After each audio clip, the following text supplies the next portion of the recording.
Great. Thanks, everyone, for your indulgence, and welcome to the Town of Greater Napanee regular session of council for the 26th day of May 2026. Just before we call the meeting to order, just want to remind everyone that this evening's meeting is being live streamed via our YouTube channel. So welcome to the folks that are here in the body of the council chambers. Welcome to those that are at home watching this evening, and welcome to those that will watch us at a later date. Having said all that, we'll start this evening meeting with our opening proceedings, which is the playing of our national anthem. I'll ask those in the body of the council chambers to stand and face the flag as we play our national anthem.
Thank you, everyone.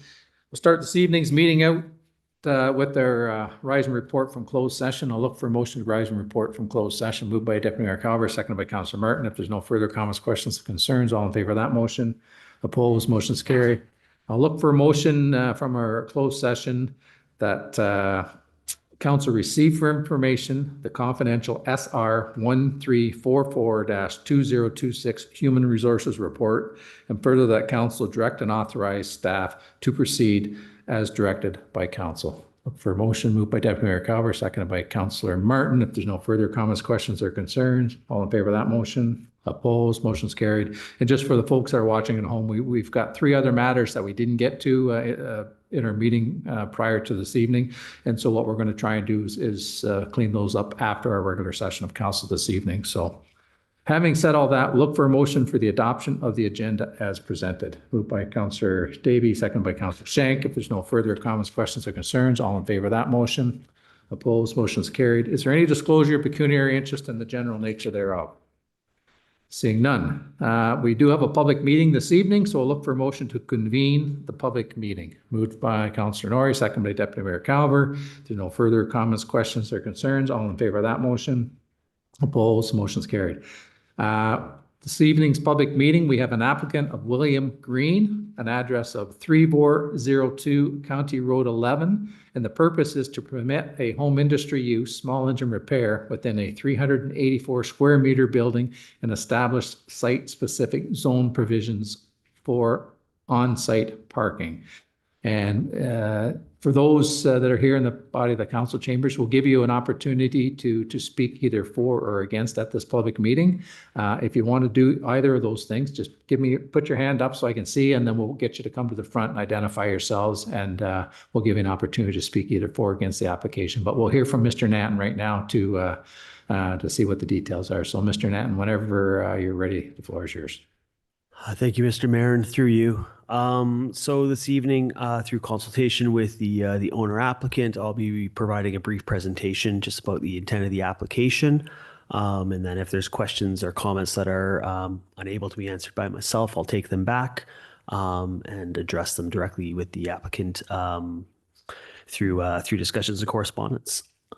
Just bear with me while the slides are being pulled up, please, and get rolling. So the application's been submitted for 3402 County Road 11, and as mentioned, the submission's been provided to permit a small engine repair, which is an active use on the property.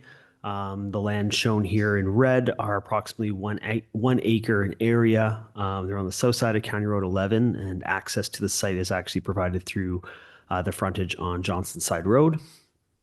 Surrounding area is characterized by rural residential and some open field agricultural uses. The site itself is zoned rural residential and is designated agricultural through the town OP, the official plan. The next slide just provides a zoning map to give some context for the property itself.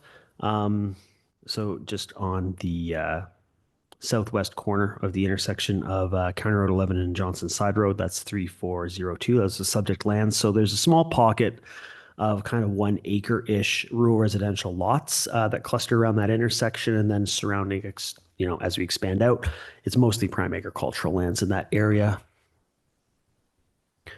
Moving to the intent of the application. So the application submitted seeks to redevelop the site by taking down 2 existing accessory structures, roughly representing about 2,000 square feet, 1,800 to 2,000 square feet of area, as I understand, and establish a new 3,500 square foot accessory building. So this accessory building would be used for personal storage as well as commercial uses, as I understand. So kind of a 50-50 split or there and close to. So car collection and storage, and then business uses. The existing residential dwelling, the services, and related structures, I believe they may have a pool on the site, are intended to remain on the property.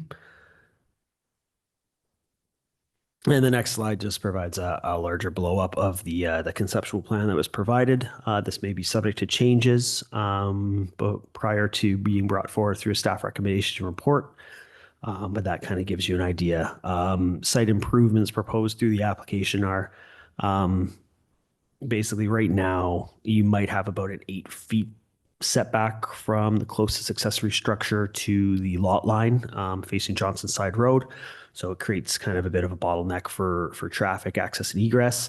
By creating a new structure and pushing it back into the site, they hope to alleviate those concerns, provide more off-site parking, and accommodate the use better long-term. With respect to technical comments and conditions, 1 set of public comments have been received for the application, which were circulated earlier this afternoon to members of council as well as the applicant. The comments related to concerns about site functionality, traffic, off-site parking, and congestion concerns along Johnson Side Road, and potentially land use compatibility with the surrounding area given the size of the accessory structure to be established if permitted. We have received comments back from the county. They've confirmed they have no concerns. It's important to note that their interest in the comments are usually related to traffic in roads and site accesses from Johnson Side Road. Staff review right now is only at a preliminary level. So I completed a windshield survey of the property to assess site conditions and have kind of preliminarily scheduled a meeting and a site visit with the applicant and the owner, which will be facilitated prior to a staff report recommendation coming back. I just provided a couple windshield surveys just to kind of give some site context. So this is traveling along County Road 11, looking south into the site. It's fairly vegetated, and as you're driving along County Road 11, it's fairly well screened with vegetation.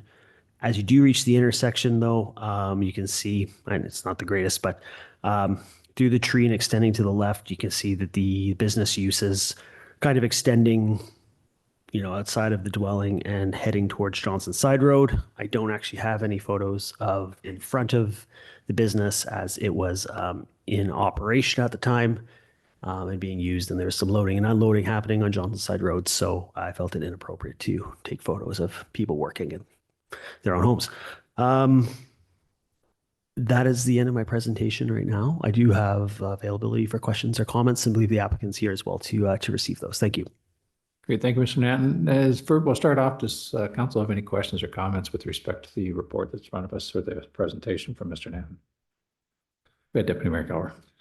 Thank you, through your worship. So currently, right now, it's just zoned residential, rural residential, is that correct? And there is a full-scale business operating on that now? Okay, because 3,500 square foot, that's a big building. For something in that area, I just don't understand that. That's a pretty large out building to run there. Will they have to get rezoning done to change it to commercial? Thank you for the comments through you, Mr. Mayor.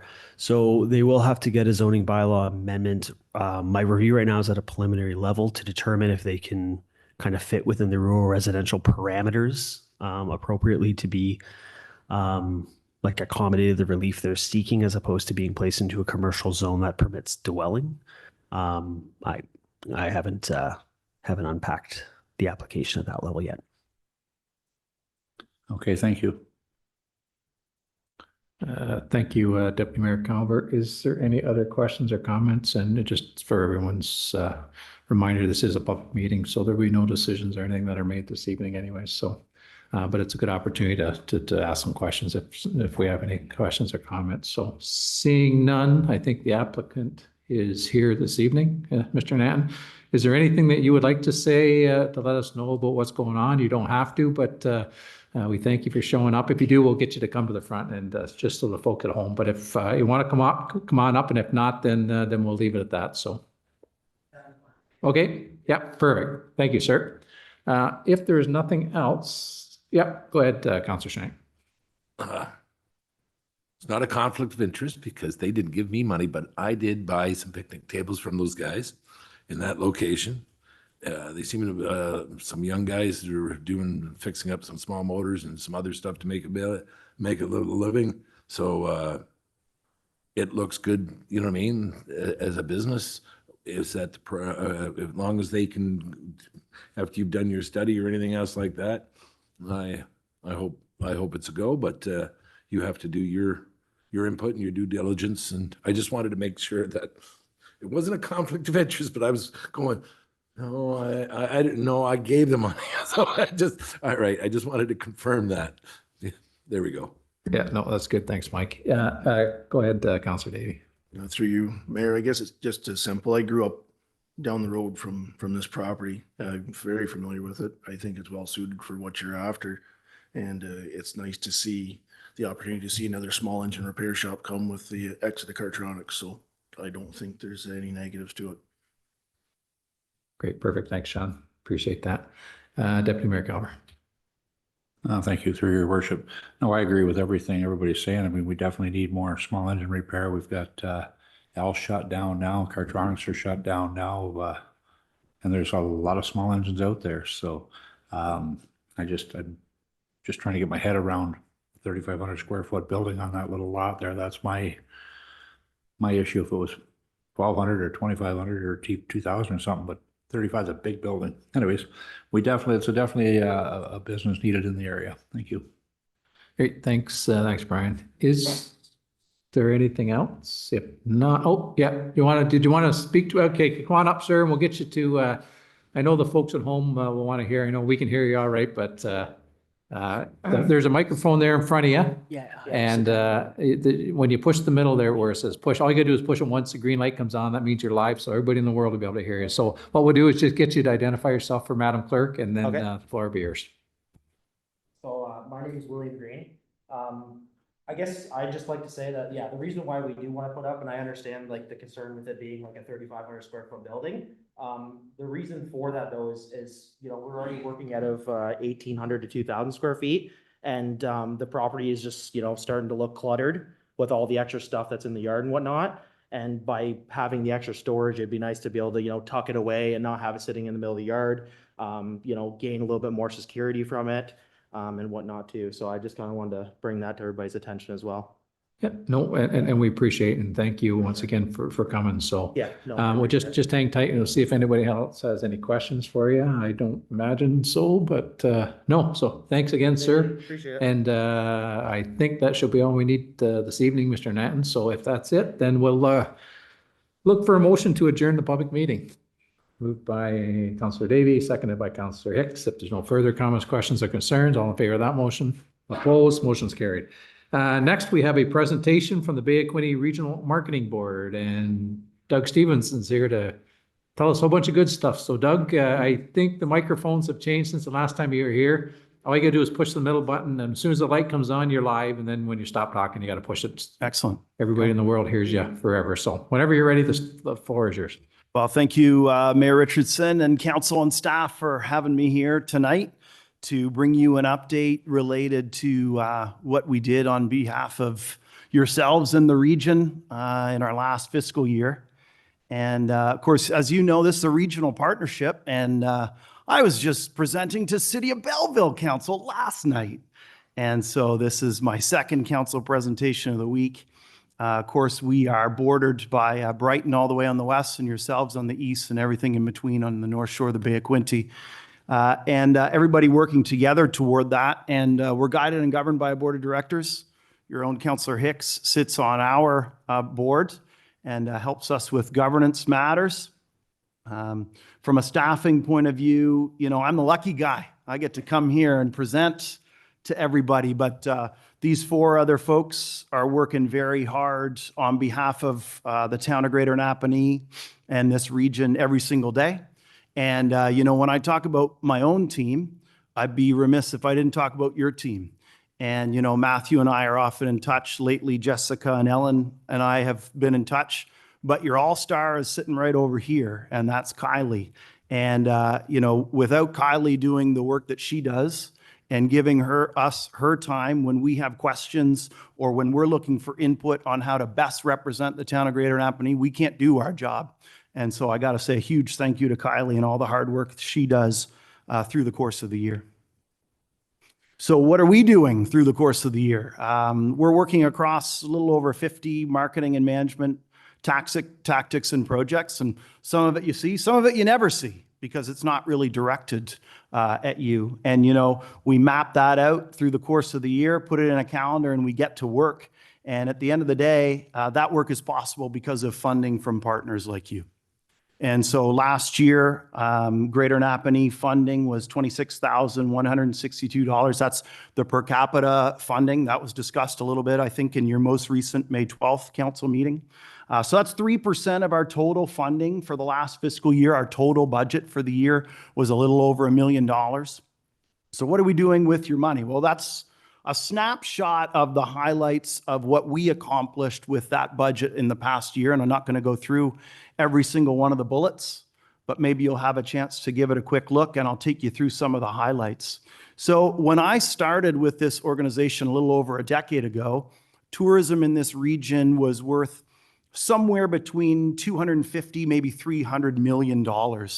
And now, as you can see, it's getting to be upwards of $500 million spending in this region. And if you remember my previous presentation, I believe it was last year, talking about data we had collected, which showed that somewhere around 9 or 10% of visitors to this region come to Greater Napanee. You can imagine the snapshot that you're getting. It's in the tens of millions from a tourism perspective being spent right here in this community in hotels, restaurants, and otherwise. Our own projects generated almost $8 million estimated spending in this region. I'll talk about an overnight increase in a couple of slides worth an estimated $3.6 million. And what we try to do with our budget every year in each of our community partners is invest back in. And so a little over $8,000 of that funding that you provided us, we invested right back into activities for Greater Napanee, events for Greater Napanee, some of your stakeholder organizations. So about 34% of the funding that we were provided.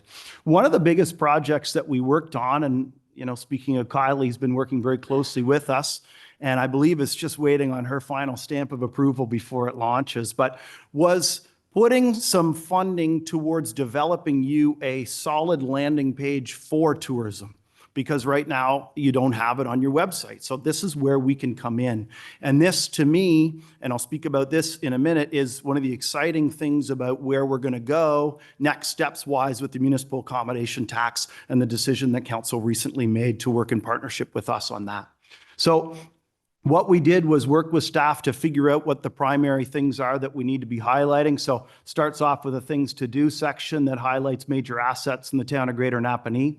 We created what we call a tourism vacation toolkit and planted that right in the page. And so Best of the Bay is one of the campaigns that we do locally. And I was out distributing Discovery Guides today and saw a bunch of the stickers on storefronts, which was really exciting. And so we've got over 50 of the best places in Greater Napanee listed right there for people to figure out where they should visit when they're here for a day or for a trip. We've taken our own map, ripped all of the Napanee tourism businesses and put it into your own map so that when people are on this page, they can see all the tourism related businesses across 13 different categories and figure out where they want to go. They can also use that map to create custom itineraries that takes them from point A to point B to point C. We've also created your own custom events calendar. So similarly, using the tech we created on our website, we just rip the back end, make sure everything that's Greater Napanee related comes right onto the events calendar on your page so that people can easily see what they can go check out in Greater Napanee. And we also listed the accommodation section because, again, at the end of the day, if people are staying overnight, they need to know where your hotels and your motels are. So we've got that in list view and we've got it in map view as well. And just rounding out the website, trip ideas section to give people additional ideas.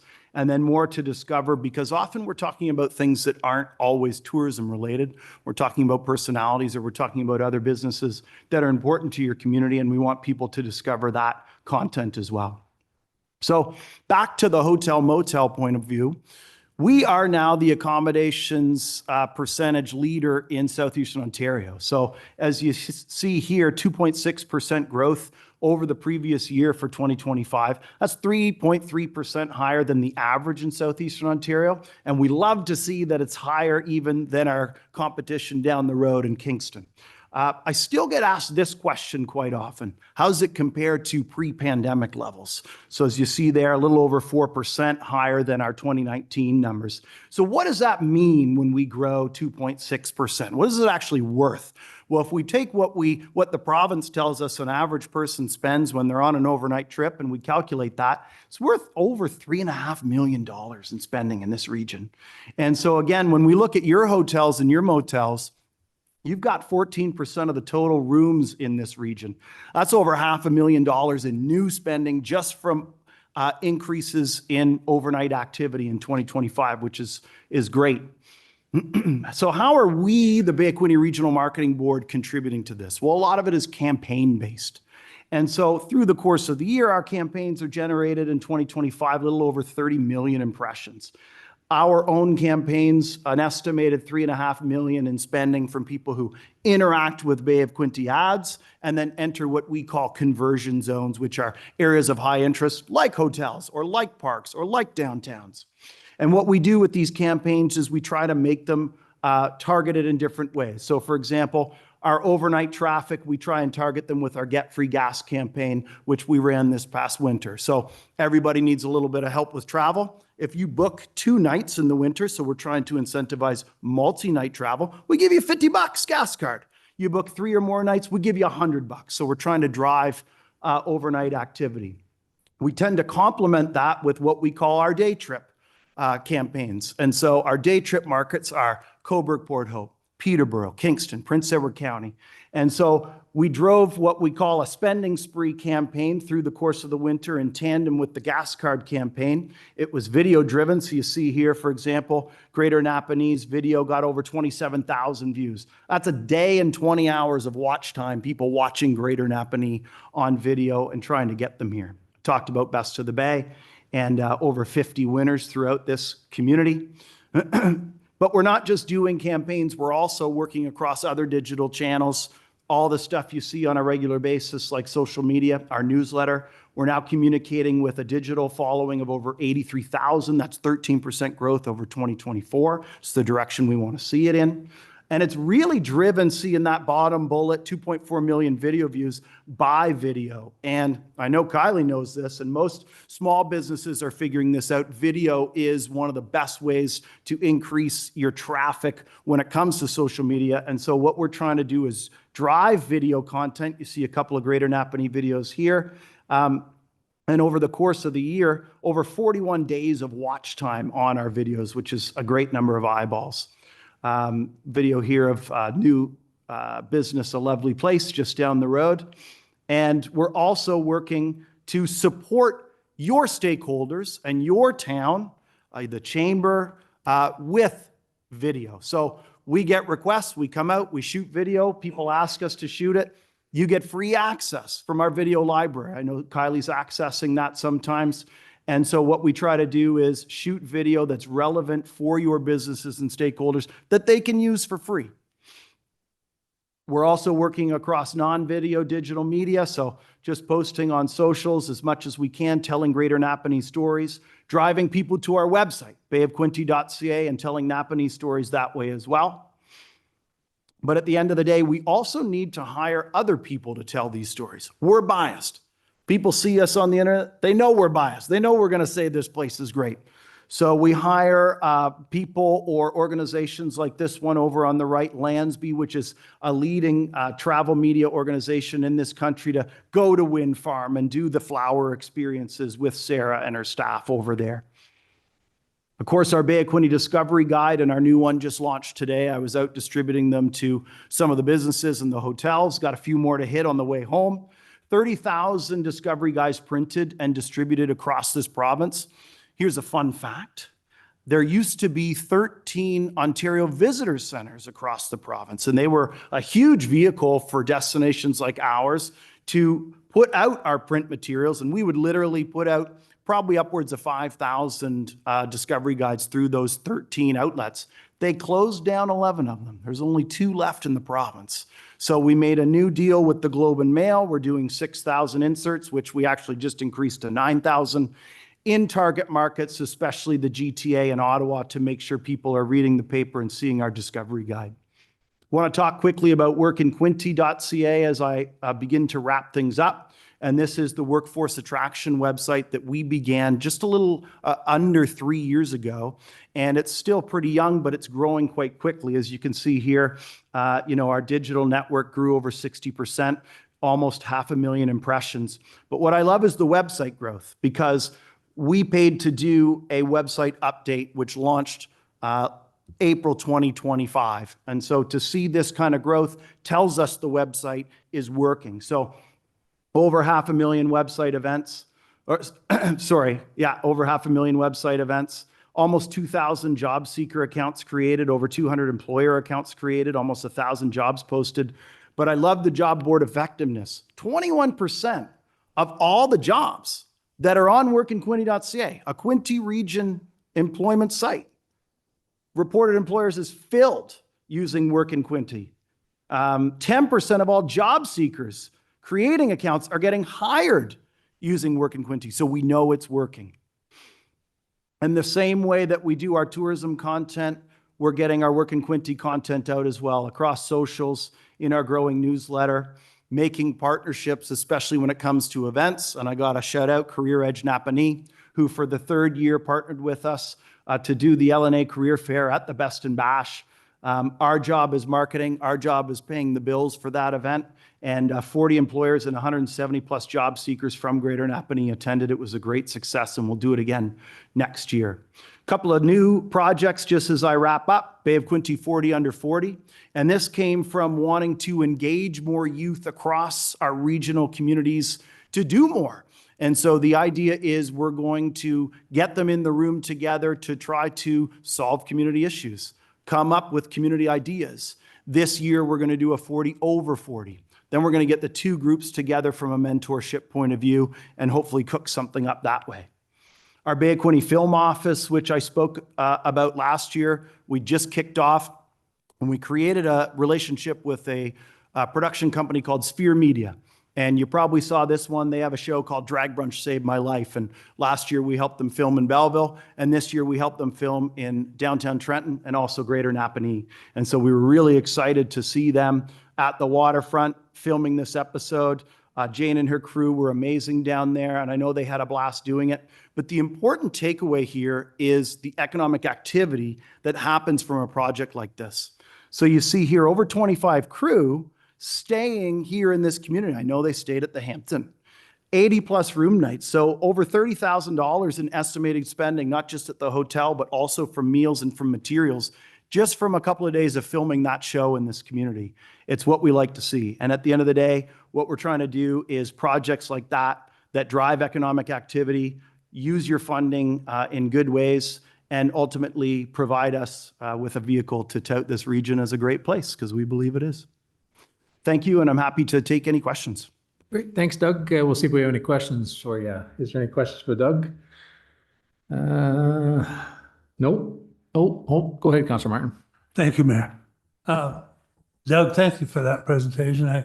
I got a kind of a tongue-in-cheek question for you. Since you're going to be getting more money from us through the accommodation tax, are you going to promote us even greater than what you've been doing? And I've always had a bit of a bug about we don't do enough promotion east to bring people in from Gananoque, Kingston, Brockville, even out of the province of Quebec. So I was just wondering if you've got any insight into that type of marketing, Napanee tourism east of us. Yeah, through the mayor Thank to you. Councillor Martin, it's a great question. I feel like it's twofold, so I'll take it in stages. So the short answer to receiving municipal accommodation tax funding dollars and whether that will increase what we do for the community of Greater Napanee is yes.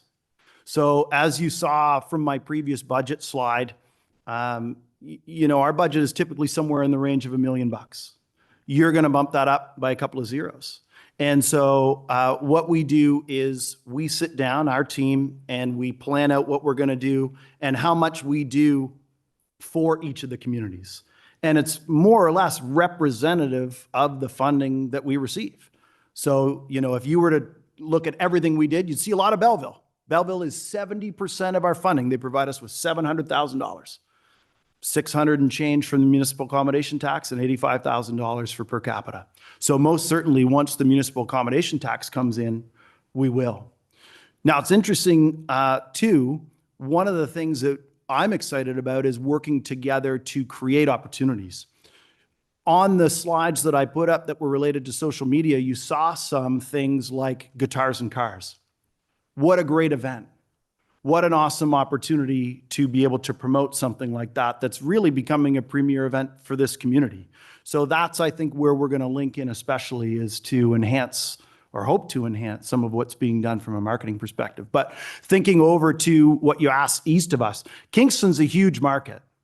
And especially for Greater Napanee, you're right next door. And so we do a lot of marketing of Greater Napanee and Kingston, but you're right that along that 401 corridor is excellent, and even in Quebec. And so we do quite a bit of spending in Montreal. Every year, roughly 10% of our visitation comes from Montreal, and most of it is, from Quebec, and most of it is Montreal. And so, yeah, we'll be doing more to bring them here. Yeah, thank you. Great, thanks, Councilor Martin. Is there anything else? Go ahead, Councilor Hicks. Thanks. Through you, Mr. Mayor. Hi, Doug. Hi. I was perusing social media the other day briefly, and I was really pleased to see hot job alert. Somebody from within had posted on what's going on in Napanee. Hey, I just found this on this website and it was work in Quinny. And I really think the team needs a shout out because I've watched the progress of. Oh, thanks. I can't even remember what it used to be called.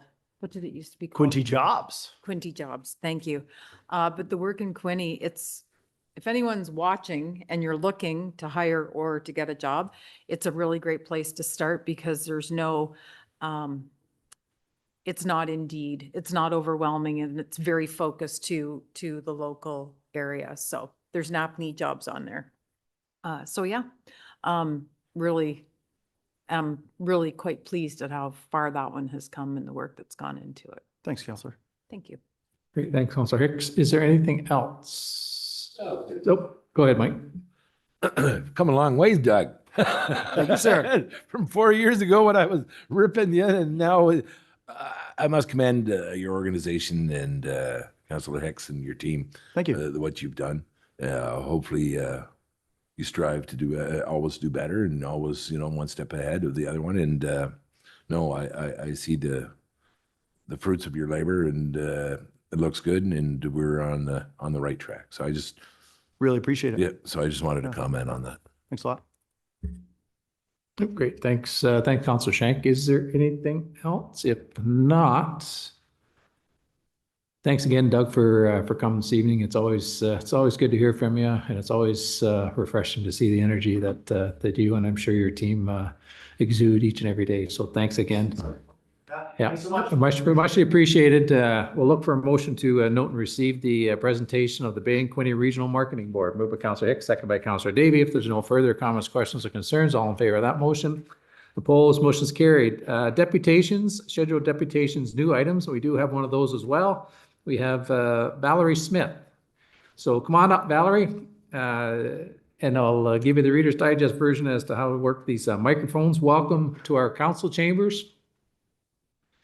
And once you get settled in there, we'll give you an opportunity, and I'll give you the floor to do your deputation. Now, the microphone that's in front of you, there's a button right in the middle that says push. If you just push it once, and It is, oh, there. Yep, the green light comes on, and once that green light comes on, the whole world can hear you. So when you're done talking, just hit the button. So and then we'll see if we have any questions or comments for you. But welcome to our council chambers, and whenever you're ready, the floor is yours.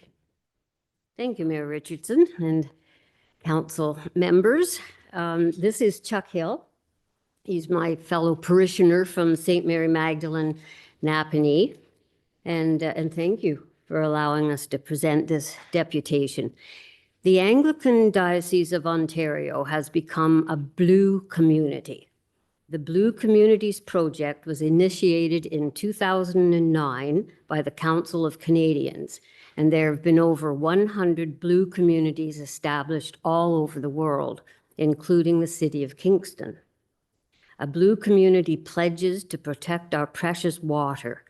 Therefore, each parish within the diocese, and there are about 46, is now encouraged to affirm the human right to safe water and sanitation, recognize the need to keep water and wastewater infrastructure in public hands, ban the sale and availability of single-use bottled water at all parish events where feasible. And that is why we are here this evening, to ask you to confirm that Napanee's water and wastewater infrastructure services are publicly owned. This ensures that our water will be shared by everyone and not made into a commodity to be sold to for-profit corporations or public-private partnerships, P3s, to the detriment of our water sources. As representatives of St. Mary Magdalene Church and as a faith community, we are spiritually and morally obligated to protect God's creation. We are gratified to note that with financial contributions from both federal and provincial governments and funding from town reserves, that the new water pollution control plant will be kept in public hands. Now, if I can just go off script, this is quite urgent tonight because I have just found out that the Ontario government recently passed legislation, the Water and Wastewater Public Corporations Act, initially introduced in Bill 60 and modified by Bill 98, that grants the provincial cabinet sweeping powers to seize municipal water infrastructure and transfer it to specially created public or business. Now, there are concerns, of course, but there are no guarantees. The corporations want us to believe that, yes, they will remain publicly owned, but this is very concerning. And so it's quite apt, I think, tonight that we are asking you to help us fulfill our 3 mandates as a blue community by, and we're just the one parish, as I say. There are about 46 of us, and St. Mary Magdalene Anglican Church is only one church in this municipality. It's the only church. So that's why we're here tonight, to ask you to give us assurance that you will recognize the need to keep water and wastewater infrastructure in public hands. Great, thank you, ma'am. Just hang tight. We'll see if council has any questions for you. Council, do you have any questions or comments for these folks tonight? Go ahead, Councillor Shank. Yeah, thank you for the presentation. I totally believe, of course, it's going to stay in public hands. At least I sure do hope so. I'm in agreement with that. But you also mentioned about we have bulk water carriers that do purchase some of our bulk water that bring it to other people in the community that have their wells going dry or whatever. So there's nothing, because you were talking about single source water, like the infrastructure is still going to be in public hands, but there is bulk water carriers that do purchase some of our large volumes of water, correct? There wasn't a problem with that, is there? Oh, I can't see any conflict at all. All right, okay, good. No problem. And if I can just add one more thing too, I don't understand how the government can give all these grants, and Wellington just received one too, and then just to pull the rug out from under us. I don't understand those dynamics. Thank you, Val. I don't think any of us do. And I'll be quite honest, I find it challenging to believe that our provincial partners would do exactly what you said, give us a big bucket full of money and then try and take it back. But it's a weird world we're living in these days. So, and it's been proven over and over again that corporations do not keep the safety of our drinking water in mind, because they're corporations, their bottom line is profit. And as a result, the places like Hamilton have just had a terrible time with pollution in the water, and it just isn't safe the way they take care of it. So it is a grave concern.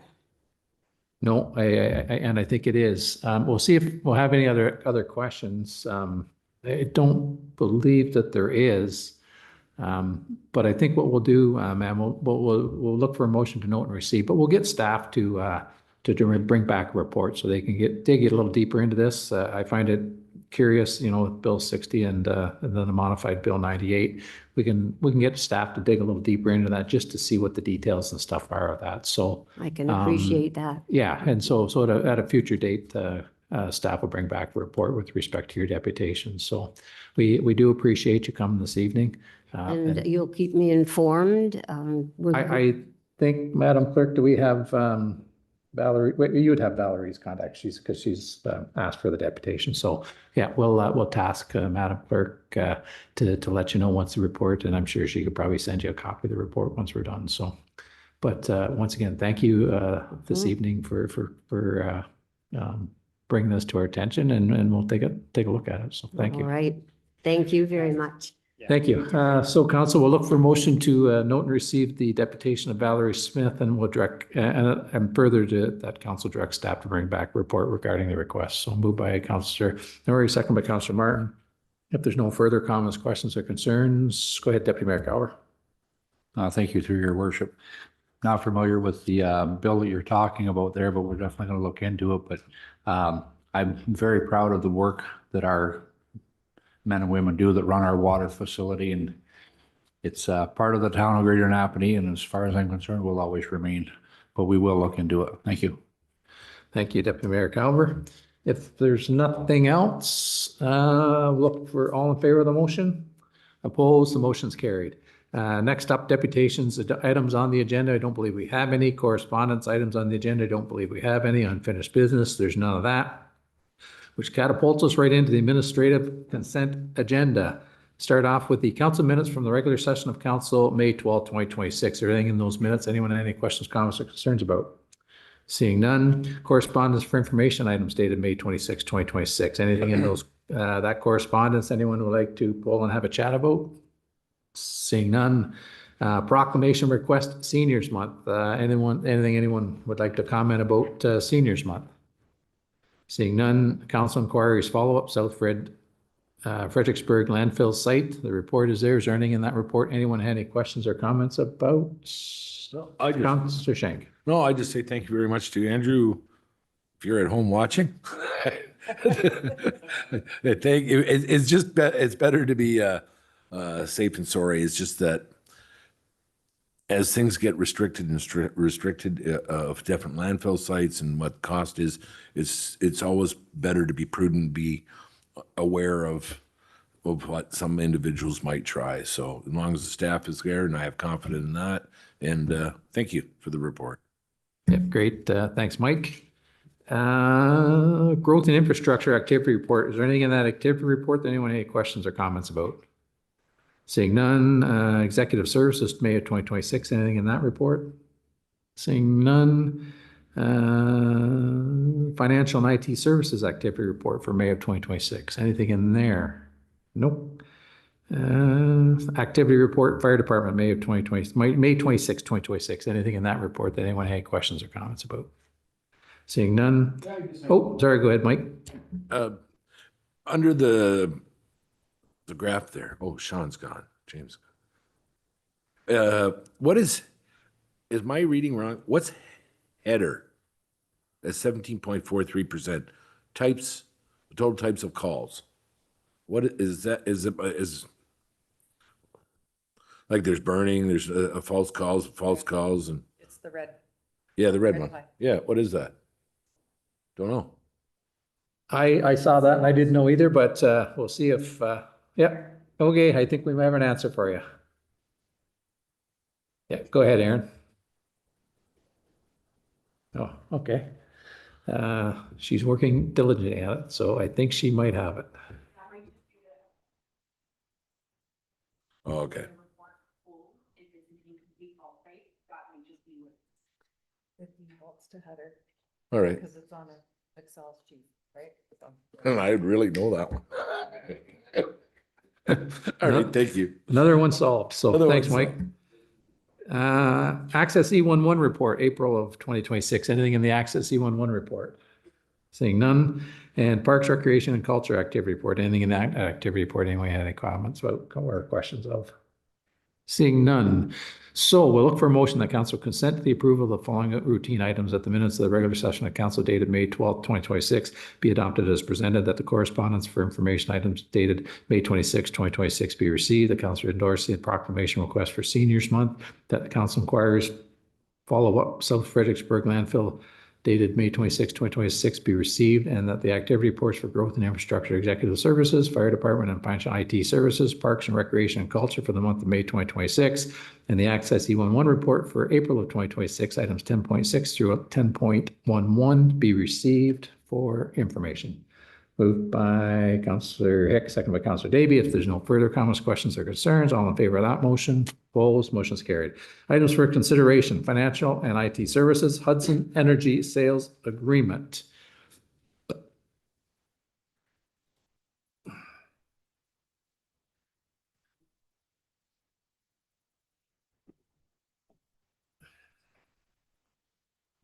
Welcome, Richard. Whenever you're ready, the floor will be yours. Good evening, Your Worship and members of council. I'm presenting a staff report this evening regarding an energy cost optimization opportunity for the town of Greater Napanee. Staff have been actively exploring opportunities to reduce our energy consumption across the town's owned facilities and operations, both through existing programs and through targeted infrastructure initiatives, such as energy procurement strategies, technology upgrades, and improved operational efficiencies. The town currently maintains 72 energy accounts across Hydro One, Enbridge, and Union Gas, all of which are serviced under standard rate structures. Hudson Energy is a licensed Ontario energy service provider and has the regulatory authority to access different rate structures that municipalities cannot access independently. It's important to note that what this program does not involve, there are no changes to the town's infrastructure, no changes to staffing or service delivery. There'll be no changes to how invoices are received or processed. Hydro One and Enbridge continue to bill the town directly, and the adjustment occurs at their rate structure level in the background, essentially. Based on current consumption data and prevailing market conditions, Hudson is projecting annual savings for the town of Greater Napanee of approximately $85,900. That's $79,800 in electricity and $6,100 in natural gas. These are meaningful savings within our existing operating expenditures achieved without capital investment or service disruptions. As I mentioned, there'll be no operational impact to staffing workflows or service delivery. And staff are proposing we enter to a 12-month term as a trial. It's important to note that member municipalities such as Brighton, Cobourg, and several other locals have also entered into this program. Brighton has just completed the first multi-year contract with Hudson, and they initiated that in 2022. So they've just signed on for a 5-year plan as they're realizing the benefits of this energy savings program. So with that, I'm happy to take any questions council may have as it relates to the report.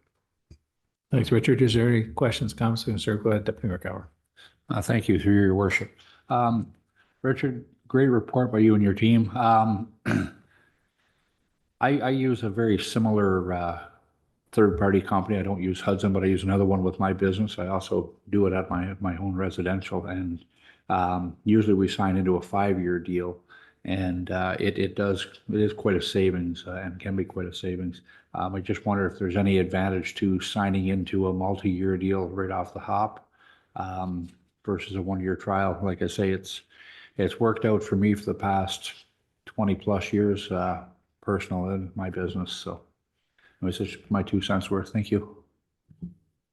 Through your worship to Deputy Mayor Calver, that's a great question. We've got 3 options within the staff report. The first being a 1-year agreement, which would allow the town to explore this opportunity to make sure it's a good fit before endeavoring into a longer term agreement. The second option was to remain status quo. And the third would be a multi-year contract with a commitment of 5 years. So their multi-year is a 5-year. There is a multi-year 5-year. Thank you. Thank you, Deputy Mayor Calver. Is there anything else? I kind of like the 1-year trial period, because what it does is it doesn't lock another council into something that, I guess I'm maybe a little sensitive to locking another council into something that they have no input on unless there's some type of out clause with it, I guess. But I think it's something we should explore and try anyways and see what happens, but that's just my opinions on it. Is there anything that come out of my conversations? Councillor Shank has moved staff recommendation. Do we have a seconder? Deputy Mayor Calver, the council received for information IT services Hudson Energy sales report, and further that council direct the mayor and the clerk to enter into a 1-year agreement with Hudson Energy Sales. Is there any further comments, questions, or concerns? All in favor of the motion? Opposed? Motion's carried. Next matter, Executive Services Warming Cooling Center Activation Policy.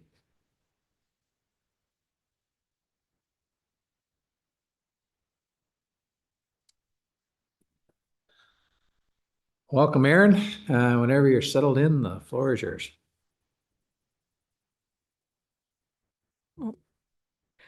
Through your worship, this policy outlines when the municipality may open warming or cooling centers during extended power outages or periods of extreme heat and cold. Its purpose is to ensure we respond at the right time to support our residents, particularly those who may be more vulnerable, by relying on clear, consistent information to guide our decisions. For staff, it provides straightforward direction on when and how to respond, helping to reduce uncertainty and support a coordinated and efficient approach. For residents, it means that they can expect timely access to safe temporary relief. And with that, I would be happy to take any questions. Great, thanks, Erin. Is there any questions, comments, or concerns for Erin with respect to the report that's in front of us or her presentation? Yep, Councilor Shank, go ahead, Mike. My only concern is that if it's a warming or cooling center, are we opening ourselves? No. All right. Thank you very much. My little my other counselor on the corner is keeping me straight on the narrow. Thank you very much. Thanks.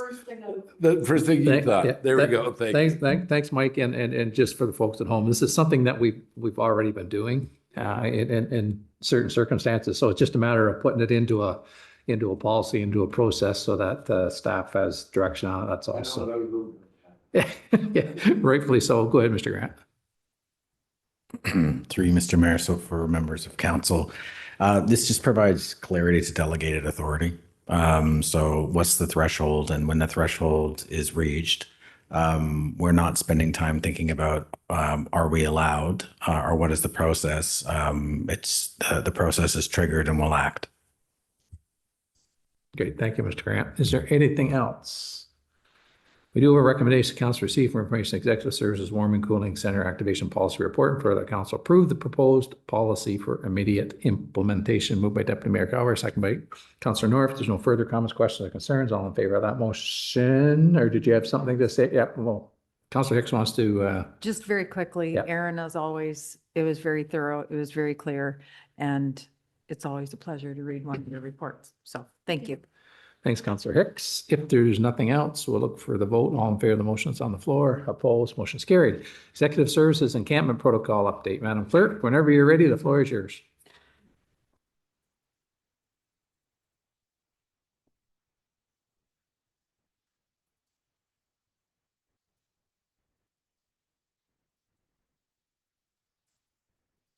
Thank you. Through your worship, this report is brought before council this evening just as a council and community informational update. Just to remind everyone that we are, Morningstar Mission has ended their overnight services, and so we are seeing an increase in unhoused individuals back in public spaces. What we are seeing to date is an increase over where we were at this point last year. So it's early in the season, but we do expect to see an overall increase over what we saw in parks last year, just for visible encampment sites. We're not recommending any changes to the protocol at this point in time. But there are some things in the horizon that may change our approach. The county is currently working on their housing and homelessness 10-year plan update.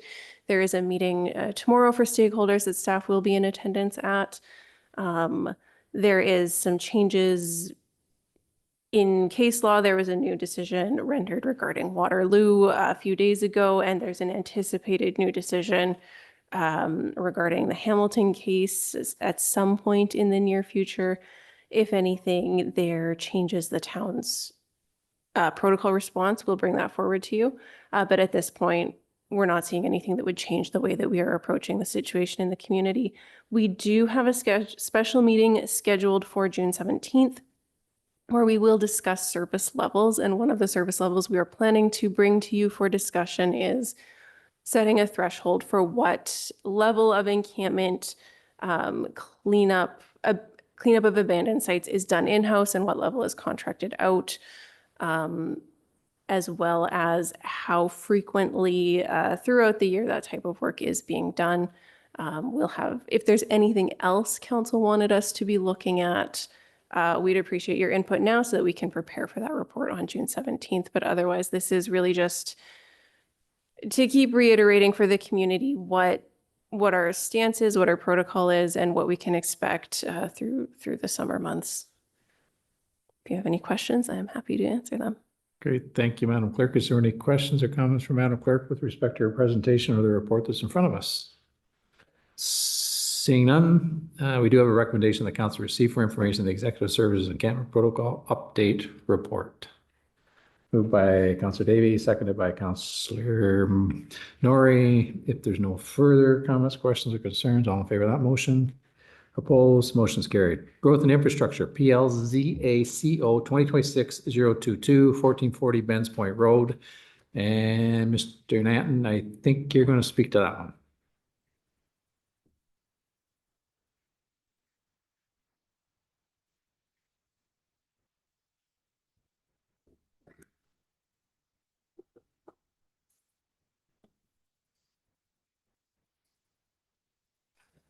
Thank you, Mr. Mayor, and through you to council. So this evening, I'm going to provide a presentation on the temporary zoning bylaw amendment application that was submitted for 1440 Benz Point Road. And this is a continuation of the review of the file, which was heard at a public meeting at the May 12th, 2026 council meeting.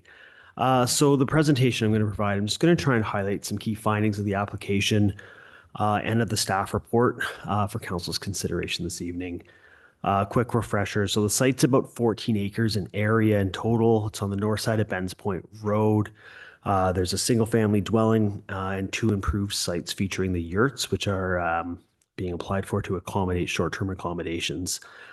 The intent of that application, as modified by the applicants, is to be granted a temporary permission for up to 3 years to use the yurts for short-term accommodations, and that would be specific to the 2 existing yurts and no expansion proposed or planned, and for a specified time frame. As you're aware, the situation was brought forward to staff through a complaint by a neighbor. The applicants came forward and asked to learn what would be required from a staffing perspective to submit a zoning amendment that would be deemed complete. They stopped renting, as we understand, and using the sites, knowing that it was zone compliant was a zone compliance issue. They went ahead and got the supporting studies completed, and then submitted the application. So just kind of providing the context of how we got here today. I did complete a site visit on April 20th, so that did help provide me with some context of the development proposal, the neighborhood, and potential land use compatibility concerns. So just to kind of highlight some of the planning policy framework review that's in the staff report, that's in a little more detail there. So the application is found to be consistent with the provincial planning statement, the PPS, and that's because the proposal represents a low impact rural tourism use that promotes sustainable practices while leveraging natural amenities and not resulting in ecological concerns or impacts. The application was also found to conform with the county official plan through balancing providing economic activities while preserving the character of the area and not reducing the viability of agricultural uses. And finally, the application was found to conform with the town officials' plan through promoting rural tourism and sustainable business in the community. And I thought this was important just to kind of highlight further. The application can be seen as an extension of on-farm diversified uses, which through the updated official plan will be permitted, and uses such as a bed and breakfast or a retreat use are going to be included as permitted uses in the official plan. So thinking of those permitted uses and policy direction, this use is really seen as being at an appropriate scale for those types of uses, and it's being proposed to operate in a manner that creates no additional servicing demand, private or municipal. So it really conforms with the policy direction of the town official plan. With respect to the zoning bylaw, the development itself doesn't need any relief, so not any setback relief or coverage. It's completely outside of the EP lands and natural features, and the relief is specific to using the yurts on site for short-term accommodations. Just to try and move to the public comments and the technical review. So the town's fire department did review the proposal in detail. The owners have provided written confirmation and a commitment to adhering to the fire department's comments about locking up any interior fire appliances and having no heating inside of the structures provided. And provided this happens, fire department has no concerns with the proposal. The county had no concerns for the application. The Cataraqui Conservation Authority also had no objections. Again, as reviewed at the May 12th public meeting, there were 3 sets of public comments received of concern, those related to potential for fire hazard, ecologic concerns, neighborhood character changes, potential for trespassing, as well as potential expansion beyond the 2 yurts. It's staff's opinion that these concerns have been reviewed and considered. The town's fire department has signed off. There's no ecological impact anticipated as it's fully outside of the 120-meter buffer. The neighborhood character component and potential expansion, there's no proposed expansion planned or offered through the application. The yurts and the sites, as confirmed through my site visit, are quite far back from the road. They're not visible. It's a fairly modest impact on the neighborhood in terms of character. So staff reviewed the application in detail with a lot of consideration about the proposal. And based on the merits of the application and the findings, I think it's appropriate to grant a temporary and not a permanent permission for the use of the yurts for up to 3 years. And I'm available for questions or comments. Thank you.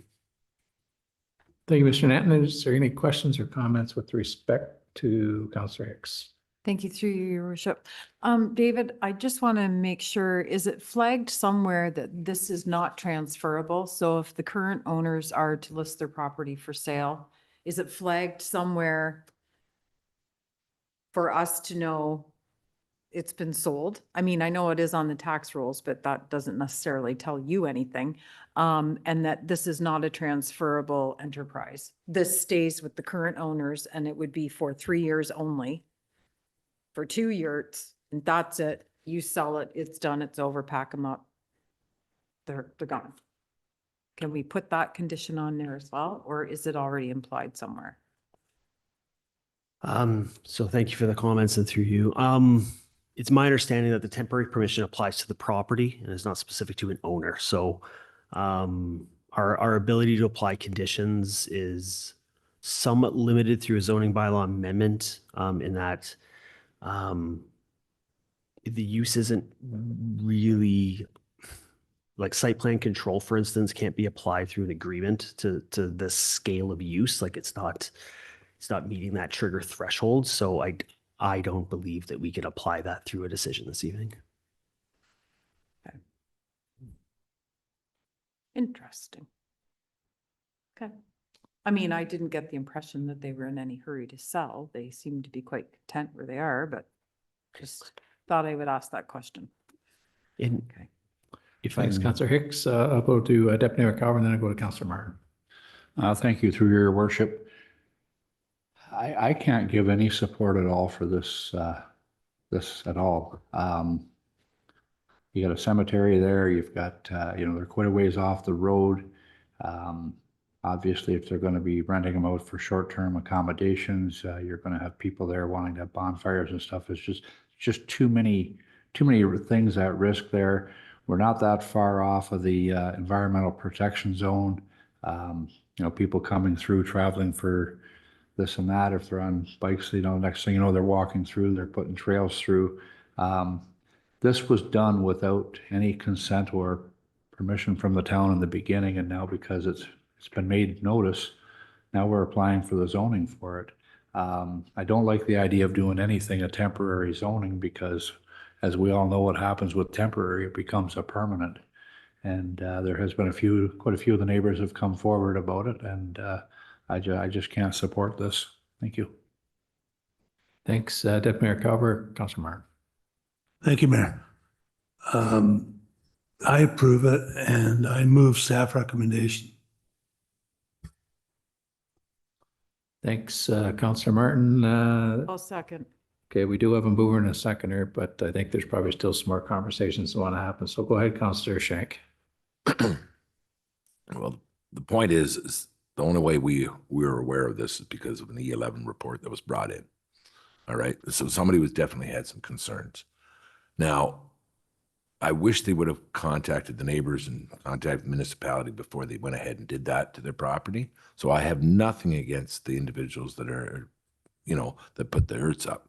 But the point is if I bought a piece of property down there and I knew I was going to basically move to a dead end, quiet little road, And then all of a sudden a neighbor, doesn't matter how far back, has 2 hertz as short-term accommodation.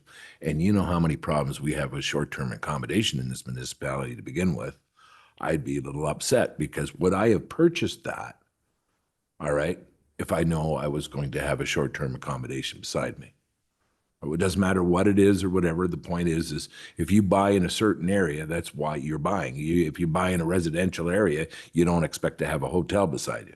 I'm not saying I'm still saying it's still not what you bought for. So that's for those sole reasons.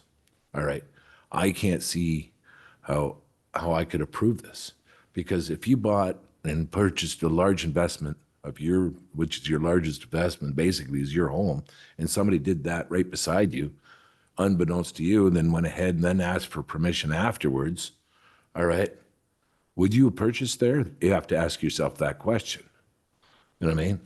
And you probably wouldn't have, because that's why you didn't buy, you bought on a dead end road. So I'll leave it at that, but that's the reason why I'm going to vote against this. Thanks, Councillor Shank. Is there anyone else who wants to comment before I make a brief comment? Councillor X. So through you, Your Worship. So we just had a presentation from Bay of Quinte Regional Marketing Board. And this enterprise that this couple have going, everything else aside, if we just look at the business model that they're using, it's completely green, it's completely off-grid. There's no noise because there's no power, unless you can get your iPhone 10 jacked up to bother the neighbor so many feet away. When they were here last, I asked them, do you ever have people coming in from just on bikes, not even cars, but just riding their bicycles? People that are traveling on bikes don't generally go out and hack new trails in a marsh. Like, I don't think that needs to be a concern, but it's bringing people into our area. It's bringing people into the southern end of our area where there's some great little businesses. I can think of 5 right off the top of my head, which they have easy access to, and it's a great base for them to explore the rest of Greater Napanee. They promote the area.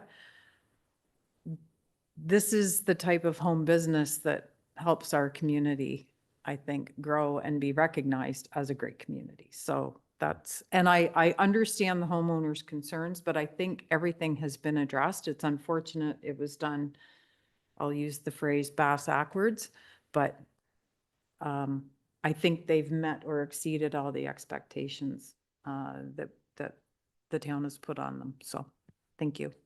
Thanks, Ange. Is there anything else? Councillor Martin.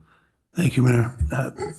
Yeah, I agree with Councillor Hicks on the tourism aspect of it, and I just think it's one of the safest forms. They don't have any heating equipment inside, or it's not going to be used. There's not going to be any fireplace.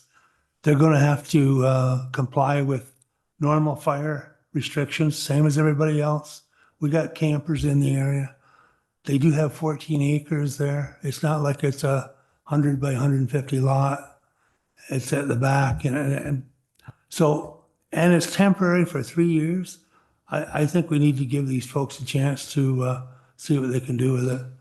And that's my opinion, and I'll leave it there. But I think it's a good thing to allow them to do it. Thank you. Thanks, Councillor Martin. Deputy Mayor Gower. Thank you, through your worship. My concern is they've agreed to no heating appliances in there. They said they had stopped using it or renting it out when this all become apparent. They hadn't rented it out all last year, but then they also said they had some cyclists visit them last year. So I was a little concerned there with that comment.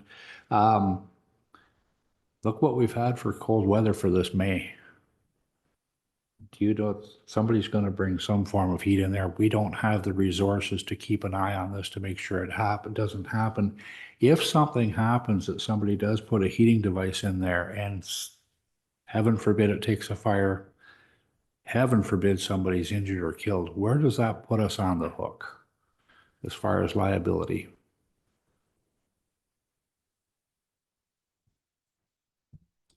Oh, sorry about that. Thanks, Deputy Mayor Calver.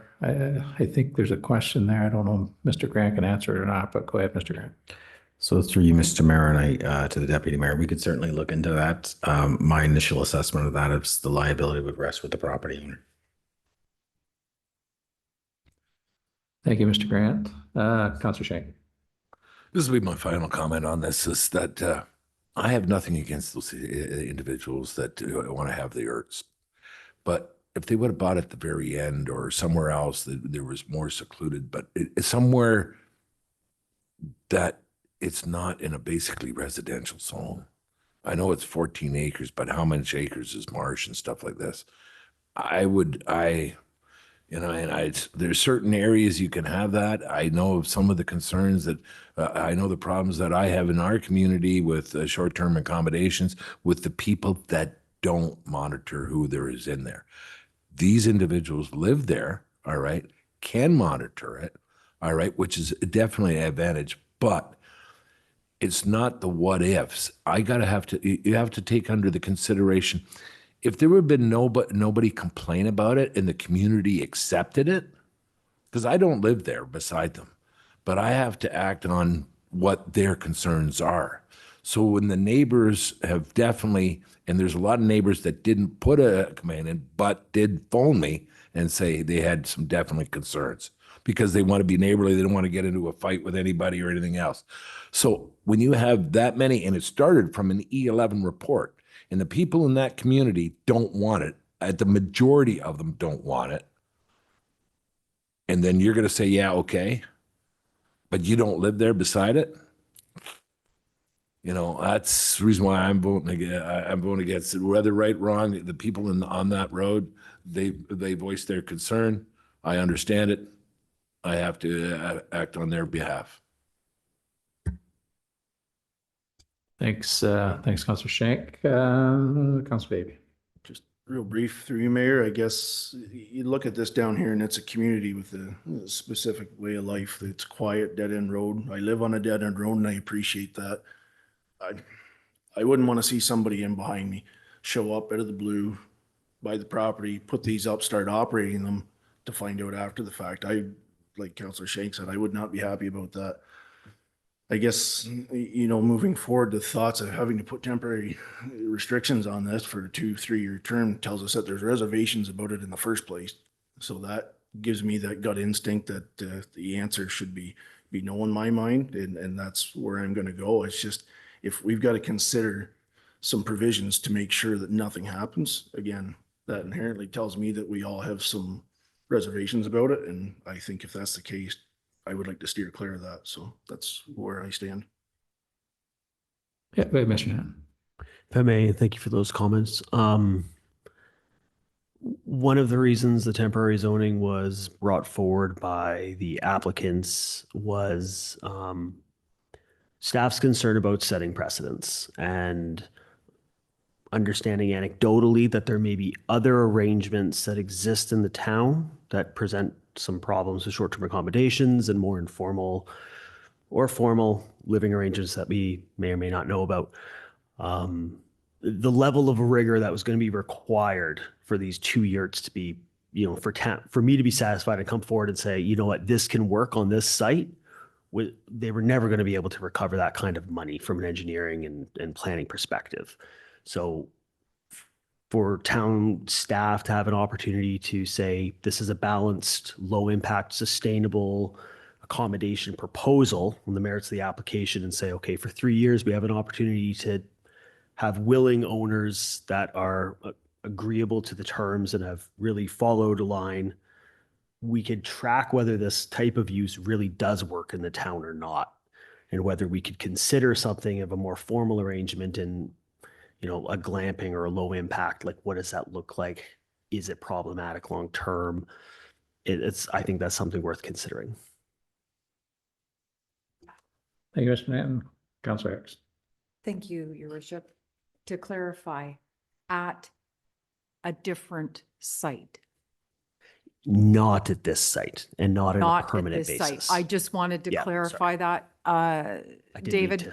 Thank you. because that would negate everything that we just 100%. said. Yes, that is not what I was implying. So, Thank you. and you had mentioned that actually, that this would give the town an opportunity, as you said, to look into what this sort of business model looks like.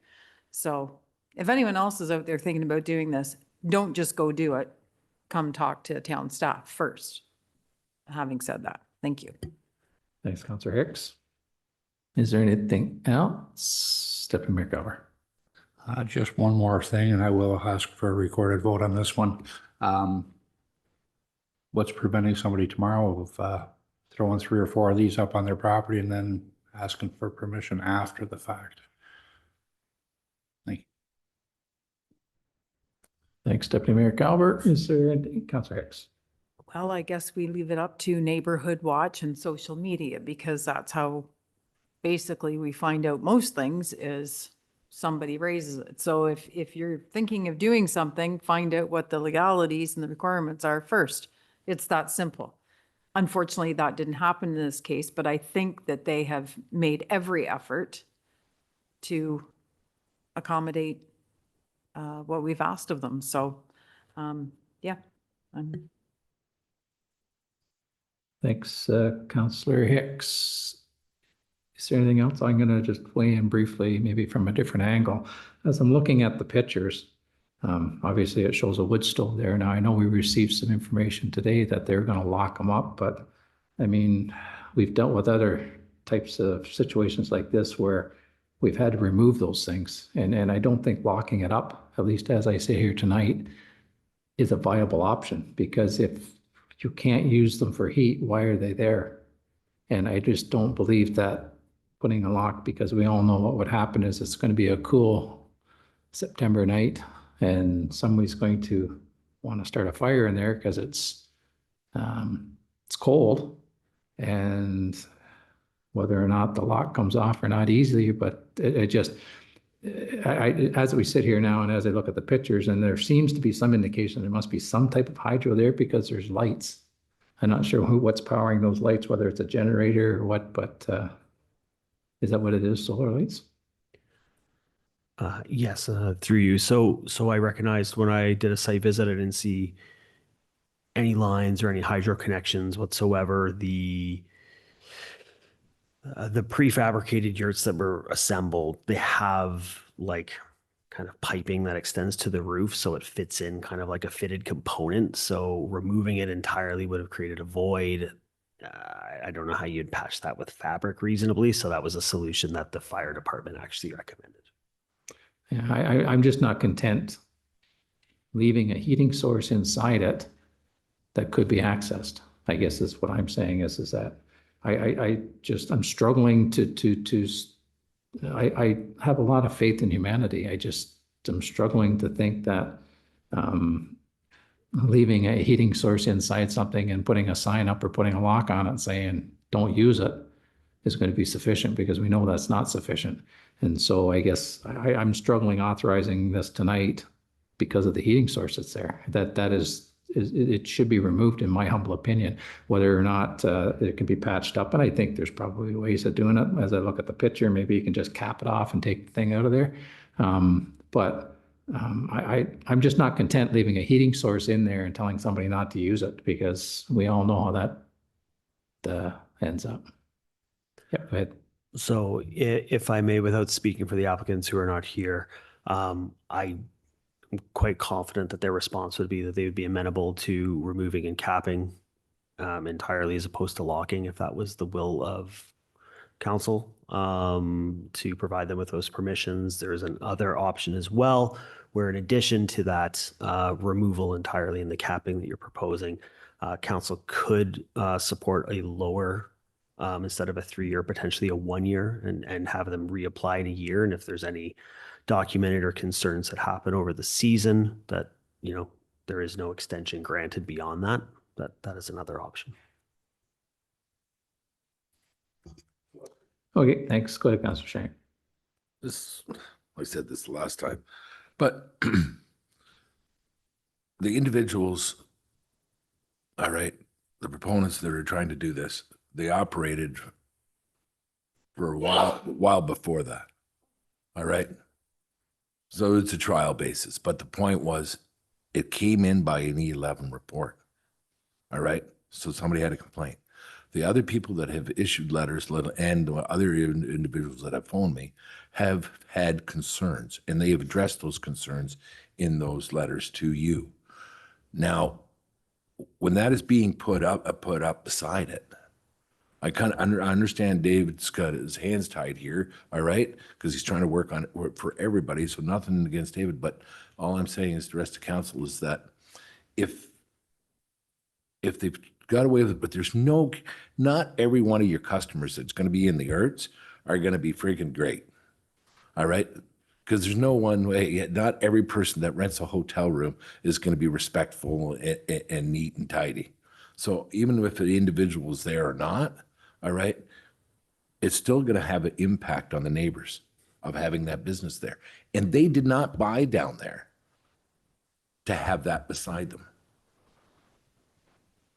I'll end it there. Okay, thanks. Thanks, Councilor Shank. Is there anything further? Seeing none, Madam Clerk, I think we do have a mover and a seconder. And if I'm not mistaken, I think Deputy Mayor Calver wanted a recorded vote. So if there is nothing else, I will hand the reins over to Madam Clerk. Thank you, Your Worship. So the motion on the floor is the staff recommendation, which is that as the application is consistent with the provincial planning statement, conforms with Lennox and Addington County official plan and Town of Greater Napanee official plan, implements appropriate temporary land use permissions and controls through the implementing zoning bylaw amendment and constitutes good land use planning. The council approves the temporary zoning bylaw amendment for a period of 3 years. Ward 1, Councillor Shank. No. Ward 2, Councillor Hicks. Yes. Ward 3, Councillor Davy. No. Ward 4, Councillor Norrie. Yes. Ward 5, Councillor Martin. Yes. Deputy Mayor Calver. No. Mayor Richardson. No. So that motion is defeated. I believe an alternate motion is required. And if council wishes to deny this application, reasons for the denial must be stated as part of that motion. Sorry, Madam Clerk. So we do need another motion. I just thought if the motion failed, but we do need to provide a reason for it. Is that what you're suggesting? I'll let Mr. Nance speak to this more, but my understanding is that under the Planning Act, if an application is being denied, we need to give reasons for the denial. Thank you, Madam Clerk. And through you, Mr. Mayor, it's my understanding that as part of the notice of refusal that we are going to have to just effectively provide a summary of the primary reason why council denied the application. I don't believe it has to be a lengthy, but in terms of just, I'm not sure if we could summarize the context of the comments of objection or concern that were provided and provided back. I think Mr. Nobes will be able to help us out there. Go ahead, Michael. Through your worship to council, just from experience in defending appeals on denials, it is best to have in the resolution of council the reasons for the denial specifically, rather than relying solely on the minutes of the meeting itself. So I would encourage council to include within a resolution the specific reasons for the denial, just to safeguard the municipality in the event of an appeal. Thank you, Mr. Nobes. I'm going to suggest, okay, go ahead, Councillor Shank. David, correct me if I'm wrong. Wasn't permitted existing use for that property, correct? They were asking a temporary, right? That's correct. That's correct. So number one, it wasn't a permitted existing use, all right? It was a change of use of what was being done on that property, and it conflicted with the neighbors in the other residential, what is currently being used there. Plus, if you want to go again, number three is that it came in by an E11 report that they had been operating prior to not having the correct zoning or any authorization to do that on their property to begin with. So there's 3 items right there. Okay, so how you want to put that into a motion or how the clerk would like to phrase that, but there's 3 things right there alone. So if you need a motion to deny. We need I think, Madam Clerk, or correct me if I'm wrong, Michael, we need a motion as to why we denied the application. So, we will need a motion, a subsequent motion to the one that's failed, Madam Clerk, saying that the recommendation has been denied for the following reasons. I gotta hit this button. So I'll make that motion that it be denied based on those, unless somebody can think of any other prudent reasons why, but they're the 3 main reasons how I made that decision. So I'll make that motion.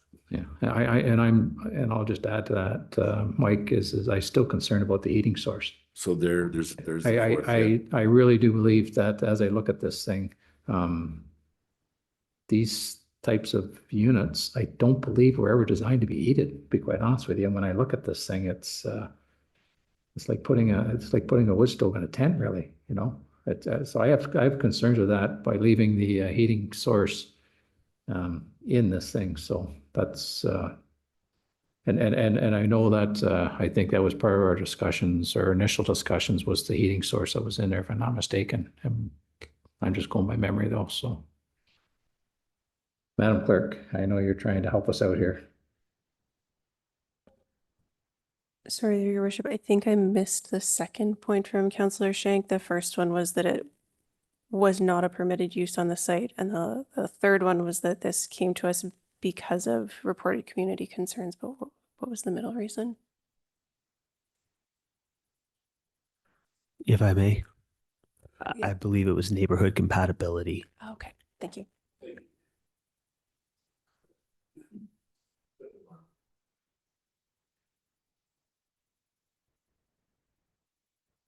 I just allow Madam Clerk to get caught up here, so.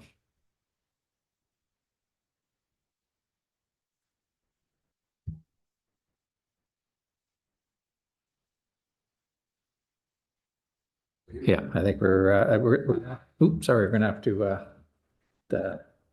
let us know what you got there. Okay, so through your worship, motion put on the floor by Councillor Shank is that council receive for information the staff report and further that the application be denied for the following reasons. That the use was started when it was not a permitted use on the site, that the use is not compatible with the neighborhood, that the application was initiated based on reported neighborhood concerns, and that there are ongoing concerns about fire risk due to the heating source remaining within the yurts. That cover it, Mike? And do we have a seconder? Councillor Davies. Is there any further conversations? We do have a motion on the floor. Seeing none, we'll call for the vote. All in favor of the motion that's on the floor? Opposed? 4. You're 4, okay. Yeah.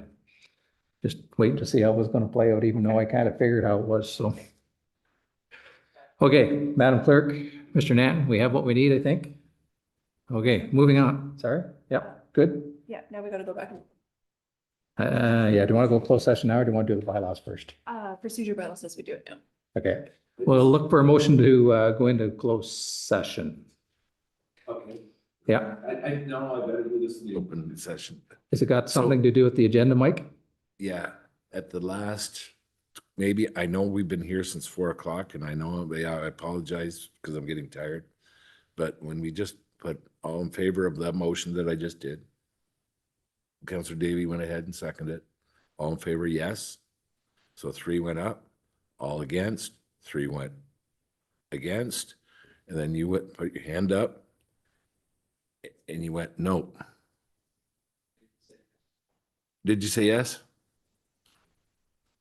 All right, I'm hearing things now. It's late, you know what I mean? It's Yeah, been here since I 4. I was. I was very clear to Madam Clerk, so.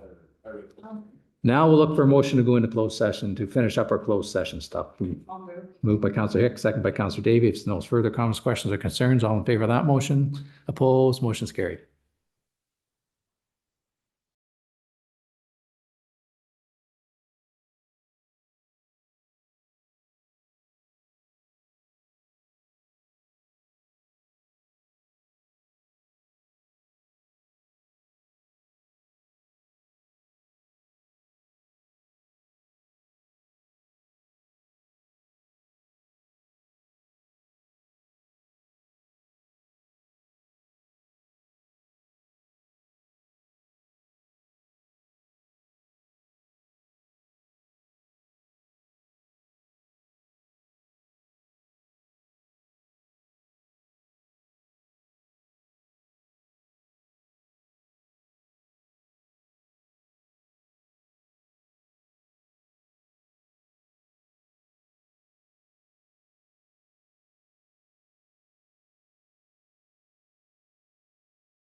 Ooh, welcome back, everyone. Look for a motion to rise and report from closed session. Moved by Deputy Mayor Carver, second by Councillor North. If there's no further comments, questions, or concerns, all in favor of that motion? Opposed? Motion's carried.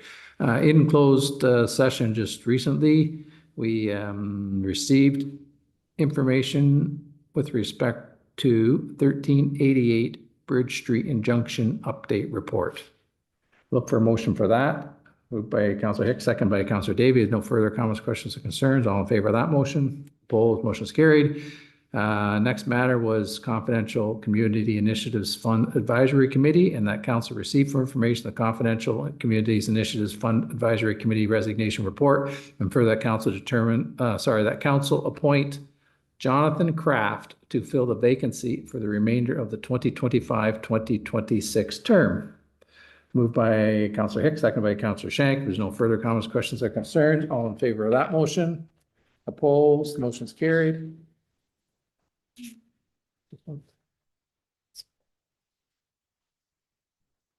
And finally, confidential report SR 1333-2026, commercial lease negotiations that council received for information. The confidential report SR 1333-2026, commercial lease negotiations. And further that council direct and authorize staff regarding which of the options to proceed with, which would have been option number 1. Moved by Councillor Davey, second by Councillor Shank. There's no further comments, questions, or concerns. All in favor of that motion? Opposed? Motion is carried. Which gets us into bylaws. Bear with me here. Ooh.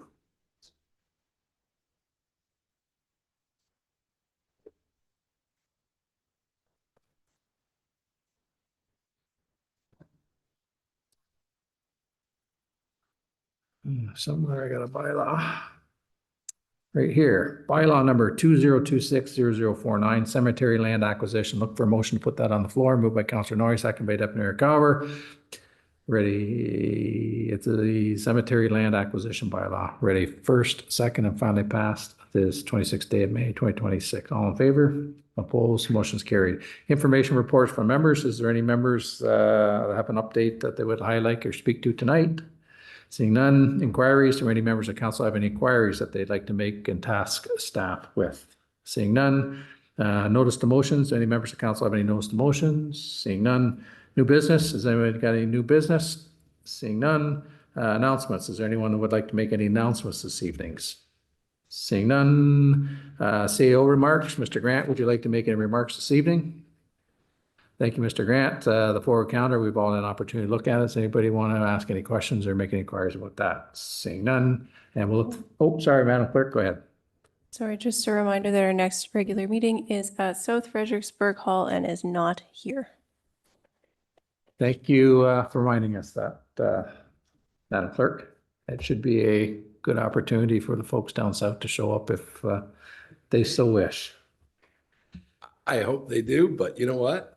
I don't have to drive 60 kilometers to go to a council meeting. You guys are going to have to. So thank you. Yeah. You should be there early then, Mike.